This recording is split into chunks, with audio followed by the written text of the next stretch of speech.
Governor Romney's campaign. Governor Valente and I are national co-chairman. I want to congratulate you on a remarkable event. I think this portends well that we're going to have a big year in 2012.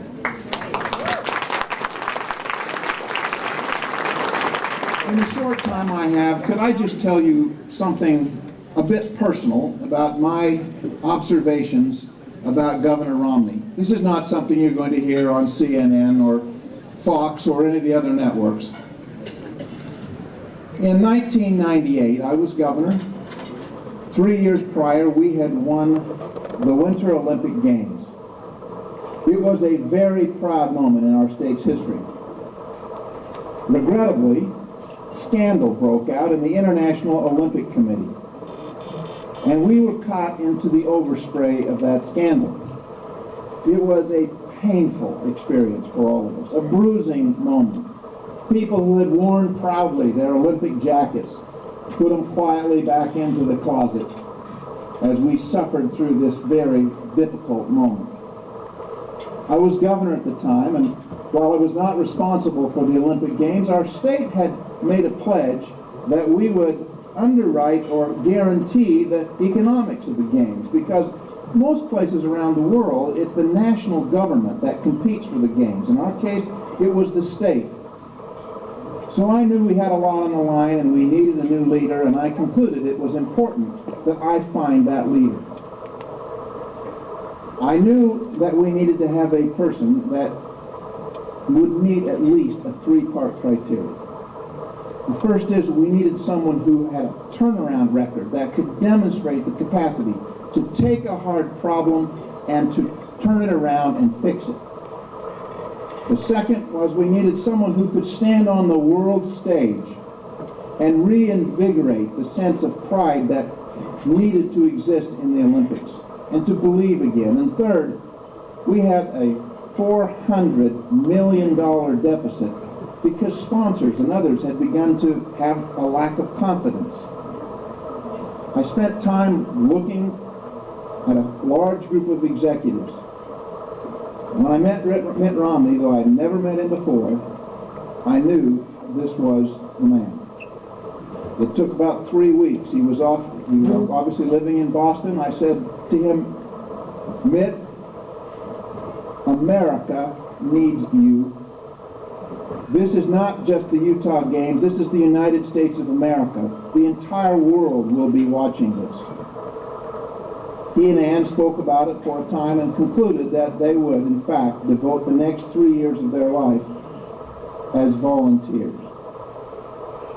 They came to Utah, and I began to see exactly what I hoped would occur. Within weeks, there was a sense of excitement again. People began to take their Olympic jackets out of the closet and wear them.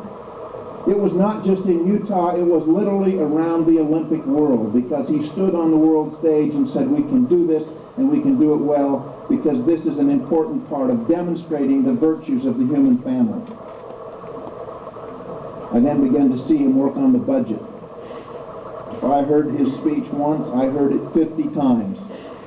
We are going to run the Games within the budget, but to do so, we have to distinguish between things that are needs and things that are wants. And there were a lot of wants.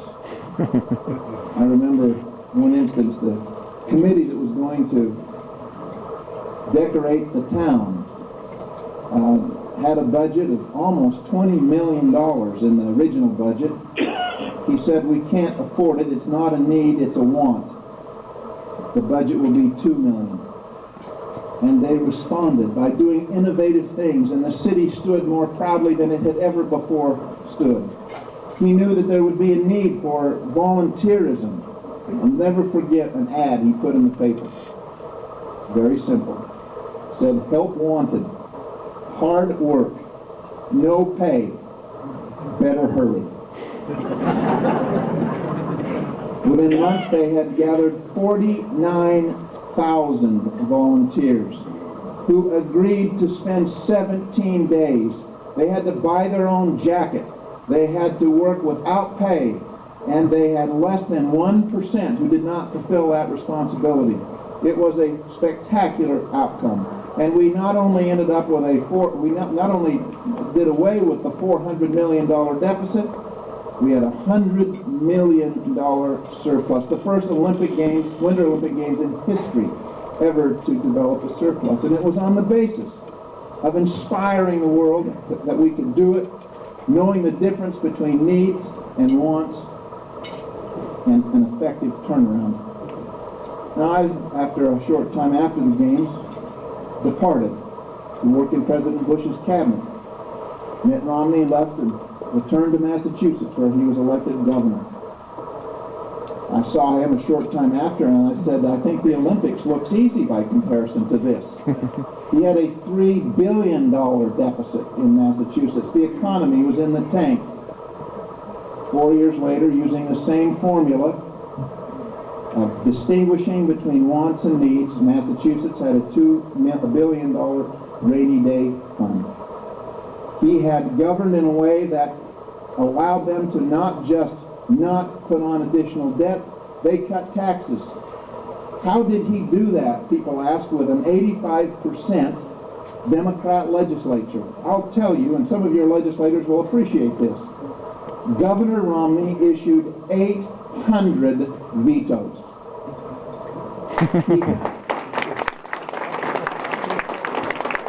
you can imagine, some of them were overridden, but they knew where he stood, and they cut taxes 19 times.